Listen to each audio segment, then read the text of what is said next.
Welcome back. Social മീഡിയയിൽ വളരെയധികം വൈറലായിക്കൊണ്ടിരിക്കുന്ന Labubu എന്ന ടോയ്, എന്താണ് ഇതിൻ്റെ പ്രത്യേകത? എന്തുകൊണ്ടാണ് ഇത്രയും വൈറലായത്?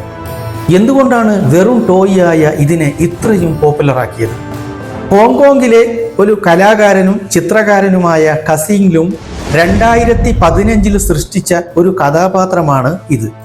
നീണ്ട കൂർത്ത ചെവികളും പല്ലുകളുമുള്ള ഒരു ചെറിയ രാക്ഷസനെ പോലെയുള്ള ഒരു ടോയ്.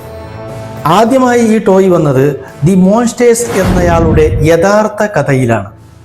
ഇതൊരു മിസ്റ്റർ ലങ്ങിൻ്റെ ഭാവനയുടെ ഒരു സൃഷ്ടി കൂടിയാണ്. മിസ്റ്റർ ലങ്ങിൻ്റെ ദി മോൺസ്റ്റേഴ്സ് ടോയിലേക്ക് രൂപാന്തരപ്പെടുത്തിയത് ഹോങ്കോങ് ആസ്ഥാനമായുള്ള ക്രിയേറ്റീവ് ആൻഡ് ഡിസൈൻ പ്രൊഡക്ഷനാണ്. അങ്ങനെ ആ കലാകാരൻ്റെ ജീവചരിത്രം അനുസരിച്ച് ലബൂബു 300-ലധികം നിറങ്ങളിലും ആകൃതിയിലും വലിപ്പത്തിലും പുറത്തിറക്കി. ചൈനയിലെ ബീജിംഗ് ആസ്ഥാനമായി പ്രവർത്തിക്കുന്ന ഒരു ടോയ്സ് കമ്പനിയാണ്. അങ്ങനെ സിംഗപ്പൂരിലും 1-ലധികം കൺവെൻഷൻ ഉള്ളതിനാൽ ലബൂബു ടോയ് ഈ മേഖലയെ കൊടുങ്കാറ്റായി കീഴടക്കി. അങ്ങനെ ഇത് സെലിബ്രിറ്റികളും മറ്റും ഇതൊരു ഫാഷനായി ഉപയോഗിക്കുന്നു. ഇതിൻ്റെ വലിപ്പത്തിലും നിറത്തിലുമാണ് ഉള്ളത്.